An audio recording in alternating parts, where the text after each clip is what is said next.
데살로니가전서 1장 9절에서 10절 우리 한 목소리로 같이 읽도록 하겠습니다. 같이 읽습니다. 시작. 그들이 우리에 대하여 스스로 말하기를 우리가 어떻게 너희 가운데 들어갔는지와 너희가 어떻게 우상을 버리고 하나님께로 돌아와서 살아계시고 참되신 하나님을 섬기는지와 또 죽은 자들 가운데서 다시 살리신 그의 아들이 하늘로부터 강림하실 것을 너희가 어떻게 기다리는지 말하니 이는 장래의 노하심에서 우리를 건지시는 예수시니라. 아멘. 아멘. 오늘은 9절 말씀을 나눌 거고요. 다음 주에 10절 말씀을 나누도록 하겠습니다. 말씀 보기 전에 한번 제가 아침에 걸어오는데 이런 글귀를 봤습니다. 조금 남사스럽지만 잘 들어주시기 바랍니다. 향기롭고 따뜻해서 봄이 온 줄 알았는데 네가 온 거였구나. 네. 별로 이렇게 감동이 안 오십니까? 제가 얘기해서 그런 것 같습니다. 우리 주변에 당신 때문입니다라고 한번 인사해 볼까요? 제가 앞부분에 향기롭고 따뜻해서 봄이 온 줄 알았는데 당신 때문입니다라고 한번 인사하겠습니다. 향기롭고 따뜻해서 봄이 온 줄 알았는데 네, 아주 남사스러우시죠. 네, 그런 것 같습니다. 어떤 유명한 그 작가의 글이라고도 하고요. 옆에 세운초등학교 게시판에 현수막으로 붙어 있습니다. 너무 좋은 글귀여서 네, 한번 여러분과 나누고 싶었습니다. 여러분 여기에 저는 그랬으면 좋겠다는 생각으로 말씀을 이제 준비하면서 이렇게 아침에 준비 마무리하면서 이런 생각을 해봤습니다. 어디에선가 좋은 소문이 흘러나오면 예수 믿는 사람들 때문이었구나라는 그런 이야기가 흘러나왔으면 좋겠다. 향기롭고 따뜻한 어떤 이야기가 들려오는데 교회 때문이었구나. 그리고 이제 한 가지 우리들의 욕심이라면 교회 앞에 어떤 이름을 넣으면 좋겠습니까? 세움교회였으면 좋겠다. 이런 생각인 거죠. 어떤 흘러나오는 여러 가지 소식들과 여러 가지 이야기들이 좋은 소식이 들려오는데 그 중에 들려오는 소식이 세움교회 때문이었구나라는 소식이 좀 우리 귀에 들렸으면 좋겠다라는 생각을 해보게 됐습니다.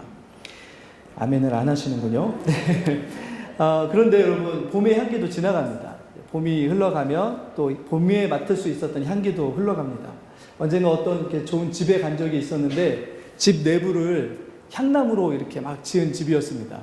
그 집주인이 뭐라고 이야기하시냐면 처음에 한 1, 2년은 향기가 막 그윽하게 났었는데 한 3년쯤 지나니까 여느 다른 나무 목재 집과 다름없이 그냥 향기가 안 나더라는 이야기를 한 적이 있습니다. 저희가 뭐 화장실이나 집이나 이런 곳에 디퓨저라고 해가지고 향기 나는 것들을 놓는데 그게 없어지면 향기가 사라집니다. 우리의 주변에 있는 많은 향기들과 좋은 것들은 어느 순간이 되면 이전과 다르게 약해지거나 사라질 때가 있습니다. 그런데 교회의 향기는 다릅니다. 왜냐하면 교회에 주어지는 원액은 마르지 않기 때문입니다. 주님이 약속하신 영원히 마르지 않는 생수의 약속이 교회에 있습니다. 아멘이십니까? 우리에게 주신 약속입니다. 그래서 교회가 존재하는 한 교회를 통해서 하나님께서 드러내시고자 하시는 교회의 향기는 영원히 사라지지 않을 줄 믿습니다. 그리고 우리 세움교회도 마찬가지입니다. 주님이 주시는 원액이 마르지 않기 때문입니다. 우리 지난 시간에 제가 이렇게 막 깜짝 놀라라고 말씀드렸지만 놀라지 않으셨던 콜라의 원액이 가치가 얼마라고요? 610조. 여전히 놀라지 않으시지만 610조짜리 원액이 있는 한 콜라는 마르지 않을 겁니다. 어느 나라에서든지 같은 맛을 낼 것이고 비슷한 맛을 낼 것입니다. 교회에도 마찬가지입니다. 교회에도 우리가 속한 하나님 나라가 영원하기 때문에 우리가 내야 될 향기가 부족하거나 메마를 것이라는 걱정하지 않아도 됩니다. 그런 걱정하지 않았던 교회가 어떤 교회냐면 저희가 지금 살펴보고 있는 데살로니가 교회입니다. 오늘 말씀을 보시면 우리 9절 말씀을 한 번만 더 같이 읽겠습니다. 앞부분입니다. 그만할 때까지 읽어주세요. 시작. 그들이 우리에 대하여 스스로 말하기를 우리가 어떻게 너희 가운데 들어갔는지와 어떻게 우상을 버리고 하나님께로 돌아와서 여기 보시면 이 말씀이 데살로니가 교회는 과거에 좋은 교회였습니다라고 되어 있지 않습니다. 데살로니가 교회는 앞으로 좋아질 교회라고 이야기하지 않습니다. 이 말씀에는 뭐라고 되어 있냐면 데살로니가 교회는 이전부터 지금까지 변하지 않고 좋은 교회입니다라고 되어 있습니다. 그러니까 데살로니가 교회는 늘 하나님의 나라를 누리고 복음 안에서 살아내는 삶의 열매가 현재라는 거죠. 현재. 그래서 사실 제가 오늘 말씀의 제목을 다음 시간까지 이렇게 합해서 복음이 바꿔놓은 것들이라고 했지만 원래 오늘 말씀의 제목이 뭐였냐면 한번 따라해 보겠습니까? 신앙은 늘 현재입니다. 늘 현재라는 거죠. 과거. 우리 신앙에는 나 때는 말해가 없습니다. 신앙은 지금이 중요합니다. 지금 얘기되어지는 거죠. 신앙은 늘 현재이고 현재 진행입니다. 그리고 앞으로 어떻게 될지에 대한 걱정하지 않아도 됩니다. 왜냐하면 마르지 않는 영원한 것들을 공급해 주시는 예수 그리스도께서 세우신 공동체가 교회이기 때문이고 그분이 함께 하시고 그분이 은혜와 평강을 부어주시는 그 이들이 누구이냐면 성도들이기 때문입니다. 앞날에 대한 걱정과 고민이 사실은 없어도 되는 이들이 교회인 거죠. 데살로니가 교회의 소문은 원액은 사실은 어떻게 그런 교회가 될 수 있었는지를 알 수 있는 것이 무엇이냐면 그들에게는 참된 복음이 참된 능력을 통해서 참되게 받아들여졌기 때문이었습니다. 그래서 다른 교회의 모습들이 나타났던 거죠. 이 교회에 전해졌던 복음이 어떻게 전해졌는지가 사도행전 17장 3절에 나와 있는데요. 한번 찾아주시겠습니까? 사도행전 17장 3절 말씀입니다. 이 사도 바울이 데살로니가 지역에 한 3주 정도 집중적으로 사역을 했고 조금 더 있었을 수도 있지만 그러나 그 교회에서 전했던 복음의 내용이 뭐였냐면 사도행전 17장 3절이 데살로니가에서 전한 복음이었습니다. 한번 같이 읽어보겠습니다. 시작.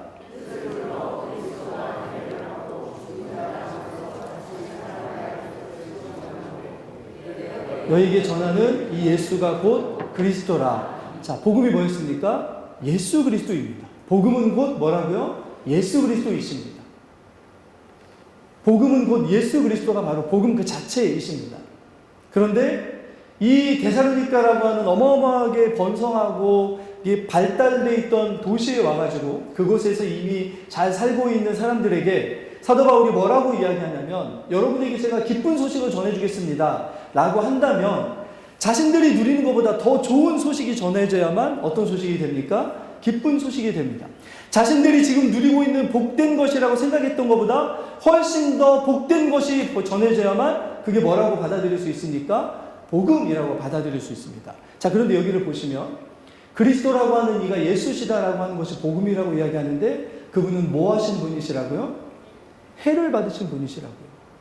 이 세상에 있는 권력과 이 세상에 있는 힘에 의해서 뭘 받으신 분이시라고요? 해를 받으셨다고. 해가 뭡니까? 네, 고난을 당하시고 십자가에 죽임 당하셨다고요. 그러면 죄송하지만 제가 늘 이렇게 가끔씩 쓰는 말이지만 이거 복음이 아니라 사실은 영화에서 쓰는 말처럼 나가리입니다. 복음이 아닌 거죠. 세상에 있는 어떤 힘과 권력에 의해서 피해를 당하고 고초를 당하고 아픔을 겪고 죽임을 당하는 어떤 존재에 대한 이야기라면 세상보다 크다는 이야기입니까? 작다는 이야기입니까? 작다는 이야기죠. 그게 어떻게 복음이 될 수 있습니까? 유대인들에게도 마찬가지였습니다.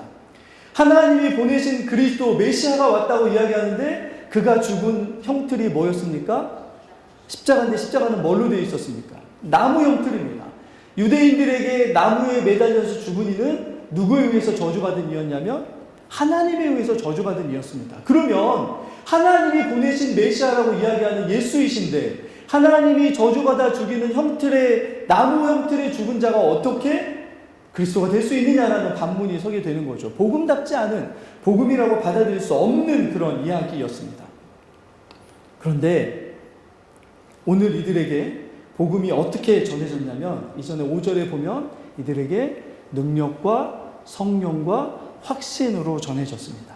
그러자 어떤 일이 일어났냐면 이들에게 복음이 복음되게 받아들이지 못하게 막고 있던 어떤 것들이 거쳐졌습니다. 마치 어둠과 무지와 불신의 안대가 그들의 눈에 이렇게 씌워져 있었는데 이게 한순간에 걷어진 것처럼 이들에게 그게 오히려 진짜 복음이라고 하는 사실을 깨달아가기 시작했습니다. 해를 당하였지만 그것이 약하여서 해를 받은 것이 아니고 죄인인 우리를 구원하시기 위해서 대신 해를 받으셨다라고 하는 것이 복음이라는 사실을 깨달아가기 시작했던 거죠. 나무에 저주받아 죽은 것이 아니라 그 저주받아 죽어야 할 사람들을 대신해서 죽은 대속자로 죽은 예수 그리스도라는 사실이 깨달아지기 시작하는 순간 그것이 유일한 복음이라는 사실이 그들의 마음속에서 받아들여지기 시작했던 거죠. 성령이 그 일을 하십니다. 성령이 그 일을 하신 거죠. 그래서 지금까지는 복음이라고 생각해보지 못했던 어떤 것들이, 어떤 소식들이, 기쁜 소식들이 그들 안에 복음답게 받아들여지기 시작했고, 그리고 그 복음이 어떤 일을 일으켜 나가기 시작했냐면 이들을 믿는 자들의 본이 되는 삶의 변화로 만들어가기 시작했습니다. 그게 복음의 참된 것을 깨달은 사람들의 모습이었던 거죠. 자, 그런데 복음이 복음답게 전해졌을 때 사도 바울이 그 복음을 받은 이들에게 그 복음에 합당하게 살아가야 됩니다라고 하는 것을 전한 적이 있습니다. 그것은 사도행전의 데살로니가 교회에게 전한 것이 아니고요. 이전에 루스드라라고 하는 곳에 가서 전한 복음이었습니다. 사도행전 14장 15절을 보시면 오늘 우리가 읽었던 말씀과 굉장히 비슷한 복음을 전했는데요. 한번 같이 읽어볼까요? 사도행전 14장 15절입니다. 같이 읽습니다. 시작.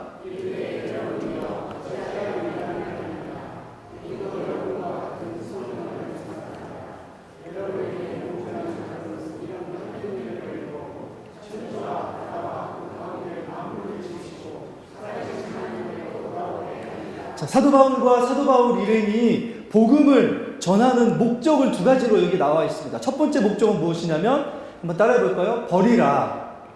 뭘 버리라고요? 헛된 일을 버리라고요. 여기서 헛된 일은 무엇입니까?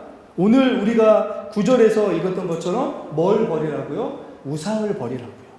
우상을 섬기는 헛된 일을 버리라. 이게 복음을 받은 사람들에게 첫 번째 요구되는 것이었습니다. 자, 두 번째, 우상을 버리고 누구에게로 돌아오라고요? 하나님께로 돌아오라고요. 그런데 그 하나님은 창조주이시고 살아계신 하나님이시라는 거죠. 그러니까 버리고 돌아오라. 이게 복음 안에서 우리에게 일어나야 될 일이라는 거죠. 복음임을 깨달은 이들에게 나타나는 가장 큰 변화가 무엇이냐면 버리는 것이고 돌아가는 것입니다. 이게 복음 안에서 우리 가운데 일어나는 일인 거죠. 먼저 보시면 첫 번째 복음 안에서 우리에게 일어나야 될 일이 뭐냐면 헛된 일을 버리고 우상을 섬기는 일을 버려야 되는 것입니다.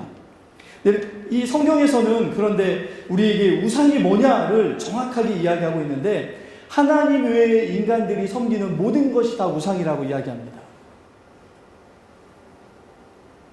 그래서 그것들로부터 돌아오라는 거죠.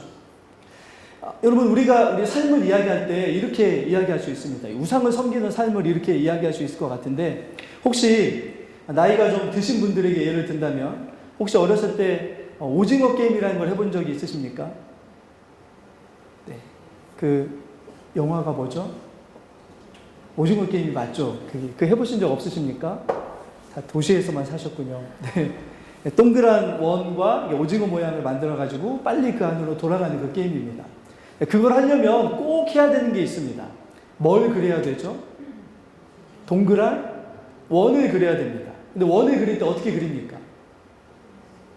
네, 그냥 이렇게 그리는 게 아니고 저희는 어떻게 그렸냐면 중간에 힘세 나간 아이가 섭니다. 그리고 이렇게 손을 뻗치면 누군가가 그 아이의 손을 잡고 손에 막대기를 잡고 그 아이가 가운데 있는 아이가 돌리면 같이 돕니다. 그러면 뭐가 만들어지죠? 원이 만들어집니다. 네. 그러면 좀 배우신 분들에게 제가 다시 예를 들겠습니다. 학교 다니실 때 컴파스 써보신 적 있으십니까? 자, 컴파스는 어떤 원리죠? 가운데 있는 뾰족한 침을 찍고 그리고 거기에 붙어있는 연필을 돌리면 뭐가 그려집니까? 원이 그려집니다. 자, 그런데 복음은 우리에게 뭘 보여주냐면 여러분들이 우리가 얘기하는 게 아니고 세상 사람들이 그리고 예수 그리스도를 믿지 않는 이들이 점을 잘못 찍었다는 거죠. 손을 잘못 잡고 있다는 거죠. 우리에게서 나타나는 모든 삶에서 일어나는 일들이 마치 잘못된 원이 그려지는 것처럼 잘못된 점이 찍혀져서 잘못된 원들을 만들어내고 있다는 거죠. 그런데 그 점과 손잡은 것을 바꾸라고 이야기하는 게 복음입니다. 점을 우상에게서 헛된 것에서 점 찍고 살아가지 말고 누구에게 점 찍고 원을 만들라 삶의 원을 만들어 가라고요? 하나님께로 돌려서 그 원들을 만들어 가라고요. 그게 복음이 우리에게 이야기하는 것입니다. 우리가 만들어내는 수많은 삶의 원들이 있습니다. 사랑하는 사람들이 그 원 안에 들어오고, 우리가 좋아하는 일들이 그 원 안에 들어오고, 우리가 하고 싶은 일들이 그 원 안에 들어옵니다. 그런데 만약에 그 중심이 잘못 지키면 그 원 안으로 들어오는 것들조차가 모두가 다 어떻게 됩니까? 잘못되게 되는 거죠. 세상의 사람들은 복음을 경험하기 이전에 자신들이 점찍고 만들어 놓은 원 안에 들어오는 것들이 가장 소중하고 가장 귀하고 그것이 없으면 안 될 것처럼 그렇게 원을 만들어가면서 살아갑니다. 그런데 복음이 그들에게 선포되는 순간 뭘 보여준다고요? 그 찍어놓은 점 그 자리가 잘못된 자리라고요. 그래서 그 점에서 만들어지는 수많은 원들이 제대로 된 것처럼 보이는 그것이 아니라, 그런 것들이 아니라 뭐라고요? 잘못된 삶의 원들을 만들어가고 있다는 사실을 보여주는 게 복음입니다. 그러니 어떻게 하라고요? 그것들에게서 빨리 벗어나서 바른 곳으로 점 찍는 삶으로 돌아오라고 말씀하시는 거죠. 그게 복음이 말하는 것이었습니다. 당시에 데살로니가 사람들의 삶의 중심에는 뭐가 있었냐면 우상들로 가득했습니다. 이들이 가지고 있는 우상들은 굉장히 많은 종류가 있었습니다. 그들이 섬겼던 여러 가지 신화 속의 신들, 그리고 그들을 부하게 만들어줬던 로마, 그리고 그들이 처해 있던 어떤 상황들, 모든 것들이 다 사실은 그들이 하나님보다 더 귀중하고 소중하고 더 가치 있다고 생각하는 우상들이었습니다. 그런데 복음이 선포되자 하나님이 그들을 향하여 뭐라고 이야기하냐면, 그거 없으면 안 될 거라고 생각하고 붙잡고 있던 것들을 뭐 하라고요? 손을 놓으라고요. 그래야만 바른 원을 그리며 살아갈 수 있는, 진리 안에서 참된 행복을 살아갈 수 있는 그 삶으로 나아갈 수 있다고 말씀해 주시는 거죠. 버리지 않으면, 어떤 것으로부터 돌아서지 않으면 바른 방향과 바른 목적을 향해서 나갈 수 없기 때문에 복음은 늘 뭘 이야기하냐면 우리에게서 먼저 뭐 하라고요? 돌아서라고 이야기합니다. 여러분, 우리에게 돌아서야 될 것들이 혹시 있을지 모르겠습니다. 바르게 돌아서는 일이 필요하죠. 복음은 우상에게서 돌아서라고 말씀합니다. 그런데 성경에서 이야기하는 우상의 특징이 무엇이라고요? 하나님 외에 섬기는 모든 것들이 우상이라고 이야기합니다. 그런데 여기 안에 하나가 더 포함이 되어 있습니다. 하나님 외에 섬기는 모든 것들이 우상인데 이것을 왜 섬길까요? 하나님 외에 섬기는 모든 것들이 우상인데 하나님 외에 그 모든 것들을 사람들은 왜 섬길까요? 누구 때문입니까? 나 때문입니다. 내가 좋아지고 나의 유익과 나의 만족과 나에게 뭔가를 더하기 위해서 우상들을 섬기는 거죠. 그래서 사실은 여러분, 우상에게서 돌아서야 되는 것이 참된 복음이 이야기하는 게 아니고, 사실은 참된 복음은 뭐라고 이야기하냐면, 여러분, 우상보다 위에 있는 여러분에게서 돌아서야 됩니다라고 이야기하는 게 복음입니다. 다른 말로 하면 나에게서 돌아서는 거죠. 복음은 우리에게 뭐라고 이야기하냐면, 사람들은 우상을 왜 만들어냅니까? 우상들을 만들어낸 이유가 나를 위해서 우상을 만들어냅니다. 세상에 있는 모든 우상들은 단지 우리가 신적인 존재 말고 우리가 우상처럼 섬기는 그 모든 것들이 사실은 다 누구를 위해서 만든 것입니까? 결국에는 나를 위해서 만든 것들입니다. 그걸 통해서 내가 변화되고, 그걸 통해서 내가 뭔가를 얻고, 그것을 통해서 내가 뭔가 유익을 얻기 위해서 만든 것들이 우상인 거죠. 그러면 여러분, 그 우상을 만들어내는 내가 더 우상보다 큰 존재인 거죠. 그래서 하나님은 복음이 선포되는 곳에 늘 뭐라고 말씀하냐면 이렇게 이야기합니다. 너에게서 돌아서야 된다. 그게 복음의 핵심입니다. 너에게서 돌아서서 누구에게로 돌아가라고요? 하나님께로 돌아가라고요. 왜 그러냐면 여러분, 우리 안에 있는 우상들을 만들어내는 죄성의 그 중심에 뭐가 있냐면 늘 아담과 하와가 지었던 그 죄가 있습니다. 아담과 하와는 자신들이 하나님보다 높아지기 위해서 뭘 했습니까? 하나님의 명령을 거절했습니다. 결국에는 누구를 높이기 위해서 이 하나님의 명령을 거역했습니까? 자신을 높이기 위해서. 자신들의 자리를 어디까지 높이기 위해서 그랬습니까? 하나님의 자리로 높이기 위해서 그랬습니다. 자신들을 우상으로 만드는 게 죄입니다. 하나님이 계셔야 될 그 자리에 내가 있는 것이 죄입니다. 하나님이 계셔야 될 그 자리에 내가 하나님처럼 뭔가를 결정하고, 내가 뭔가 하나님처럼 판단하고, 내가 하나님인 것처럼 뭔가를 한다면 그게 바로 성경이 이야기하는 우상입니다. 복음은 그곳에서부터 우리를 돌아서라고 이야기합니다. 왜냐하면 복음이 아닌 것들은 다 변하기 때문입니다. 한 가지 예를 들면, 제가 사실은 좀 마음이 무거운 게, 제가 가르쳤던 청년 하나가 갑자기 이렇게 급한 게 아니죠. 이렇게 아주 안타까운 병에 걸려가지고 지금 병원에 입원해 있다는 소식을 지난주에 들었습니다. 만약에 여러분, 우리가 뭐 옷을 잘 입는 것을 기쁨으로 삼는 어떤 분들이 계시다면, 근데 만약에 우리의 삶에 병이 찾아오면 옷을 잘 입는 것이 기쁨이 됩니까? 안 됩니까? 안 되죠. 만약에 좋은 집이 만약에 기쁨이라면, 아까 이야기한 것처럼 죄송한 이야기지만 혹여나 사랑하는 일을 잃어버리면 그 사랑하는 이와 함께 살았던 그 자리가 기쁨이 됩니까? 안 됩니까? 안 되죠. 우리가 생각하고 있는 수많은 나를 위해서 꼭 필요하고 내게 반드시 있어야 되고 이것이 없으면 안 된다고 생각하는, 이것 때문에 내가 높아지고 이것 때문에 유익하고 이것 때문에 내가 참된 기쁨을 누리며 살아간다고 하는 수많은 것들은 다 어떤 속성이 있냐면 변합니다. 어떤 상황과 때와 어떤 일들이 우리에게 다르게 찾아오면 그 모든 것들이, 좋았던 것들이 좋지 않을 수도 있고 안 좋았던 것들이 좋아지는, 변화되는 것이라는 거죠. 그런데 여러분, 변한다는 것은 우리가 우리의 인생을 영원히 걸 수 있는 것입니까? 영원히 걸 수 없는 것입니까? 영원한 것을 걸 수는 없게 됩니다. 언젠가 변화하기 때문입니다. 그런데 복음은 뭐라고 이야기하냐면, 언젠가는 변할 것에 인생을 두지 말고 영원히 변하지 않는 누구에게 인생을 두라고요? 하나님께 두라고요. 그것을 복음이 우리에게 외치고 있는 거죠. 데살로니가 교회도 마찬가지였고, 이 어떤 모든 공로와 권력과 풍요와 이런 것들을 우상으로 삼아가고 있는 모든 이들에게 외치는 것이 바로 복음의 그 외침입니다. 거기서 벗어나야 된다는 거죠. 근데 문제가 있습니다, 여러분. 우상에게서 벗어나는 것은 결코 쉽지가 않습니다.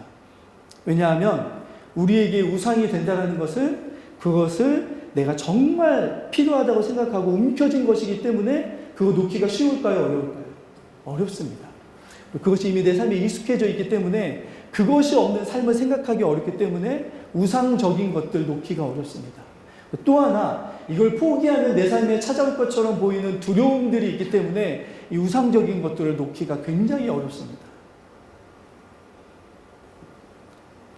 그래서 복음이 찾아올 때 복음의 이 진리의 빛으로 우상이 얼마나 허망하며 허상하다는 것을, 허상에 불과하다는 것을 보여주지 않는 한 그 우상에게서 벗어날 수 있는 길은 사실은 없다고 볼 수밖에 없는 거죠. 복음은 우리의 인생의 방향을 하나님께로 돌리라고 말씀합니다. 복음은 우리의 인생의 목적과 의지할 대상이 하나님밖에 없다는 것을 우리에게 말씀하여 주십니다. 왜냐하면 아까 우리 9절 뒷부분을 한 번만 더 다시 읽어볼까요?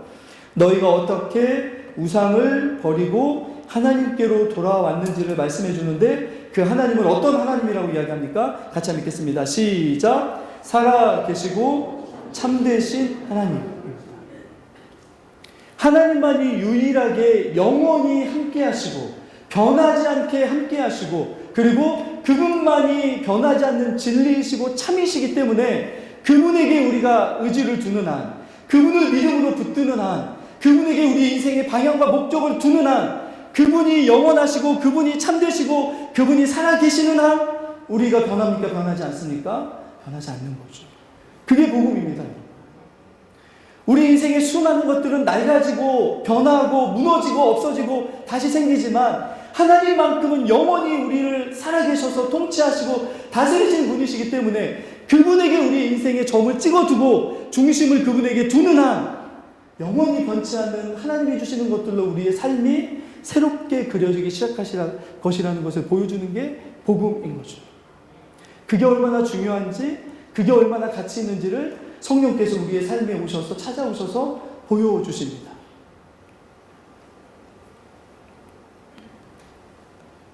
문제는 우리가 살아가는 이 시대가 시간이 흘러갈수록 우리에게 우상이 될 만한 것들을 더 많이 보여주고 있다는 사실입니다.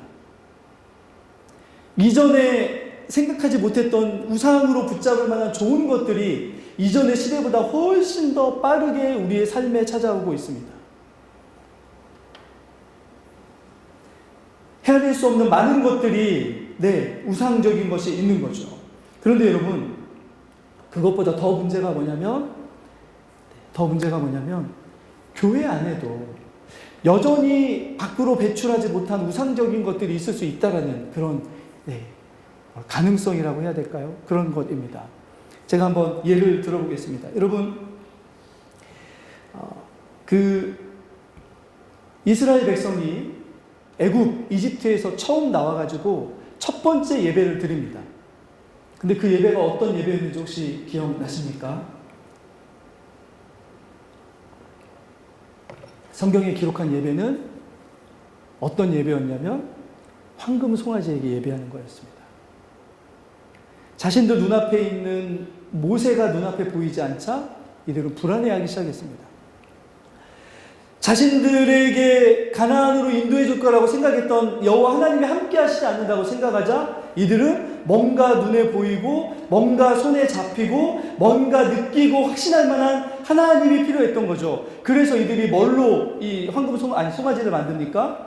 황금 송아지를 만듭니다. 황금으로. 그러면 송아지를 황금으로 만들었다는 것은 뭐가 이들의 마음속에 여전히 자리 잡고 있다는 증거가 됩니까? 하나님을 통해서 뭘 얻고 싶다고요? 네, 황금을 얻고 싶다고요. 그래서 황금으로 송아지를 만듭니다. 자칫 우리 안에 하나님이 이들이 그래서 예배드리는 방식이 있었습니다. 이들이 어떤 식으로 예배를 드리죠? 송아지 주변을 돌면서 뭘 합니까? 노래하고 춤췄을 가능성이 많습니다. 그런데 여러분, 노래하고 춤추는 이유가 무엇입니까? 우상을 섬기는 곳에서의 노래와 춤은 신을 자극해서 자신들이 원하는 것을 얻어내는 것이 그들의 예배입니다. 그런데 우리가 반드시 알아야 될 게 뭐냐면 하나님은 자극받으시는 분이 아니십니다. 우리가 뭔가 하나님을 자극하면 하나님이 그 자극에 맞는 것을 주시는 분이 아니시라는 거죠. 하나님은 자극과 이런 걸 주시는 분이 아니시고 하나님은 인격적인 분이십니다. 아이들이 저희 앞에서 자극을 준다고 해서 아이들을 사랑하지 않는 것처럼 그것 때문에 사랑하는 것이 아닌 것처럼 우리와 인격적인 관계를 맺으시는 하나님은 뭔가를 우리를 자극해서 뭔가를 더 주시는 분이 아니시고 사랑 안에서 인격적인 관계로 자극이 없어도 눈에 보이지 않아도 그렇죠? 그런 관계를 통해서 우리와 하나님과 사랑의 관계를 누리기를 원하시는 분이 바로 우리 하나님이십니다. 근데 우리 예배가 자극시키는 것이 되어서는 안 되는 거죠. 우리가 하는 어떤 일들이 하나님을 자극해서 뭔가를 얻어내는 것이면 안 되는 거죠. 그것은 황금송아지 예배입니다. 그들과 똑같은 예배가 되는 거죠. 우리가 이 자리에서 함께 주님을 예배하고 우리 안에 복음을 받아들인 삶의 증거들이 나타날 때에는 그것은 자극과 결과가 아니라 인격적인 하나님과의 만남과 그 결과가 되어야 될 줄 믿습니다. 근데 그것이 나타나야 되는 거죠. 우리의 섬김도 마찬가지입니다. 누가복음 15장 29절 말씀인데요. 자, 한번 같이 읽어볼까요? 같이 읽습니다. 시작.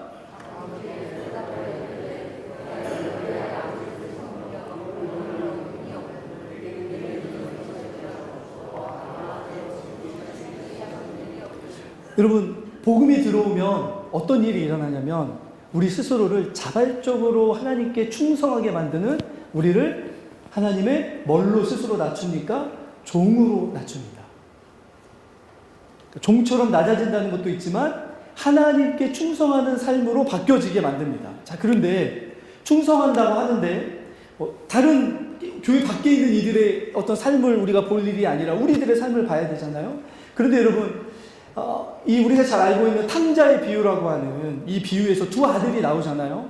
근데 한 아들은 아버지의 재산을 죽지도 아니한 아버지의 재산을 유산받는 것처럼 해가지고 나가서 허랑방탕하게 살다가 다 탕진하고 돌아옵니다.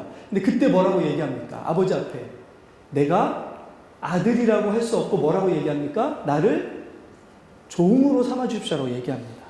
복음 안에서 자신의 실체를 발견한 사람들의 첫 번째 반응이 뭐냐면 하나님 앞에 내가 설 수 없는 존재인데 하나님의 은혜로 받아주신다면 앞으로 종처럼 살아가겠습니다 라고 하는 충성 맹세입니다.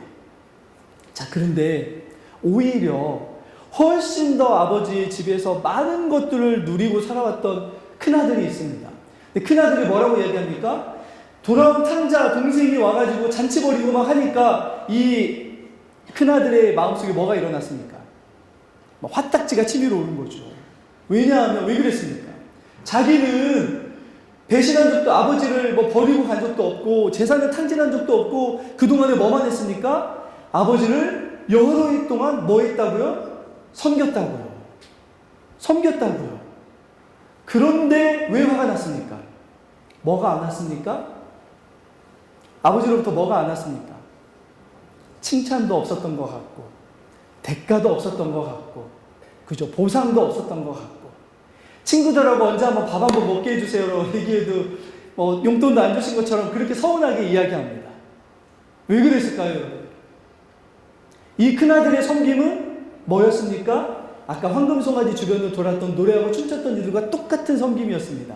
뭐였습니까? 아버지의 마음에 들게 하는 자극을 주고 싶었던 거죠. 그러면 뭐가 올 거라고 생각했습니까? 아버지의 재산과 이런 것들이 나에게 내 동생보다는 더 많이 오겠지. 나는 뭐 재산을 잃어버린 것도 없는데, 이런 마음이 이 큰형에게 있었던 거죠. 근데 이상하게도 이 큰형 의식이 우리 가운데 있습니다. 우리는 큰형이라고 생각하는 거죠. 내가 하나님을 서운하게 한 적도 없고, 내가 하나님 앞에서 뭐 잘못한 것도 없고, 내가 하나님의 뭔가 손해보게 한 적도 없고, 막 하나님은 나를 늘 섬겼는데, 그 다음이 중요한 거죠. 오늘 말씀에서 보면 이것과 데살로니가 교회가 뭐가 달랐냐면요, 이들은 아까 9절 말씀을 한 번만 더 보시면 어떻게 우상을 버리고 하나님께로 돌아와서 살아계시고 참되신 하나님을 무엇 때문에 섬겼다고요?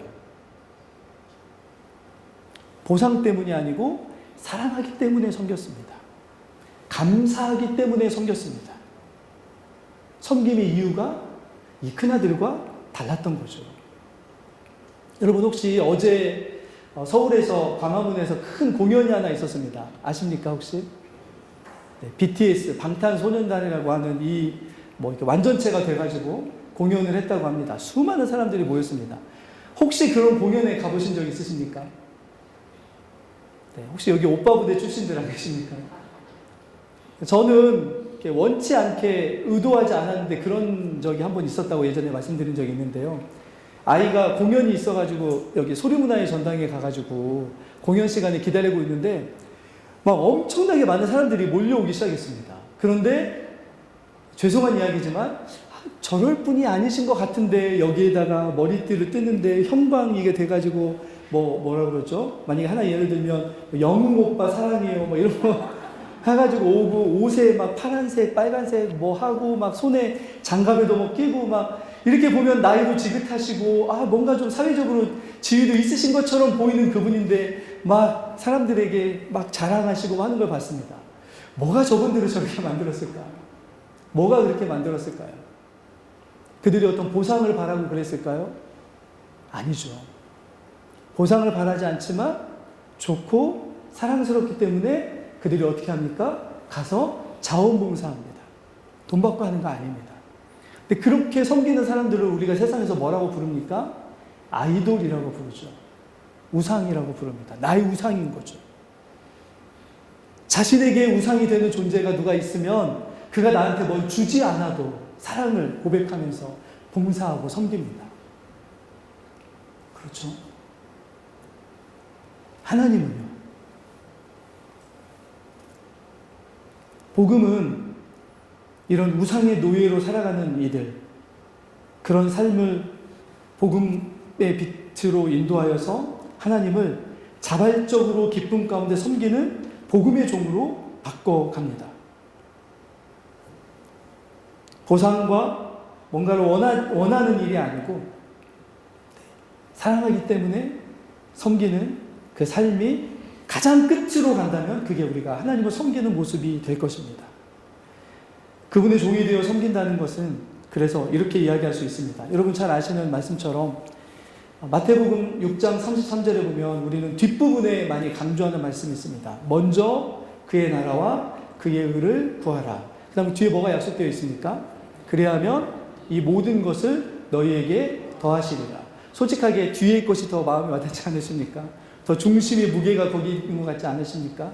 그런데 앞에 있는 말씀, 먼저 그의 나라와 그의 의를 구하라는 것은 명령이 아닙니다, 여러분. 명령이 아니고 자동적으로 그렇게 될 거야 라고 하는 약속입니다. 하나님이 우리를 얼마나 사랑하셨는지, 하나님이 우리를 위해서 얼마나 희생하셨는지, 하나님이 우리에게 약속한 것이 얼마나 큰지를 알게 된다면 자신들의 마음에 감동을 주는 노래하는 그런 아이들과 같은 가수들을 위해서도 시간과 자신의 체면 같은 거 다 내려놓고 와가지고 자원봉사하는 그런 사람들이 생겨나는 것처럼 하나님 앞에 자신의 삶을 내려놓고 하나님의 종이 되어서 하나님의 나라와 하나님의 의를 위해서 자발적으로 살아가는 일이 있을 수 있게 될 거야 라고 하는 약속인 거죠. 그 약속에는 뭐가 담겨져 있냐면 억지로 하라가 아니라 하나님이 그렇게 자발적으로 하나님을 섬길 수 있을 만큼 우리에게 하나님의 나라의 영광과 하나님의 나라의 풍요로움과 하나님의 나라의 그런 소중하고 아름다운 것을 우리에게 어떻게 해주실 것이라고요? 보여주실 것이라고요. 그게 복음 안에서 우리에게 주신 하나님의 약속입니다. 변치 않으시고 그 약속을 우리의 삶에 이루어주시기 위해서 지금도 우리에게 함께 하시는 분이 바로 하나님이신 거죠. 우리가 복음 안에서 고백하는 하나님은 그런 하나님이십니다. 그래서 뭐라고 고백하냐면 교회만 동일한 것이 아니라 하나님도 어제도 오늘도 영원히 변치 않으신, 데살로니가 교회만 교회답게 만드시는 것이 아니고 어제도 그러셨던 분은 오늘 우리의 삶 속에도 함께 하셔서 우리를 교회답게 성도답게 참된 자발적인 복음에 충성하는 그리스도의 종들로 살아갈 수 있는 그것이 우리의 삶의 가장 큰 기쁨입니다라고 고백할 수 있도록 만들어주시는 분이 바로 성령이심을 우리 교회 속해 있는 모든 성도들이 이 자리에 참여한 모든 예배자들이 함께 한 마음으로 고백할 수 있는 은혜가 있을 수 있기를 예수 그리스도 이름으로 간절히 축원합니다. 진정한 구원은 노예에 있던 우리들을 다른 노예로 만드는 것입니다. 세상에 있는 우상적인 것들의 노예로 살아가던 우리들을 이제 복음의 노예, 하나님의 노예, 하나님의 나라의 노예로 살아갈 수 있도록 우리들을 이끌어 주십니다.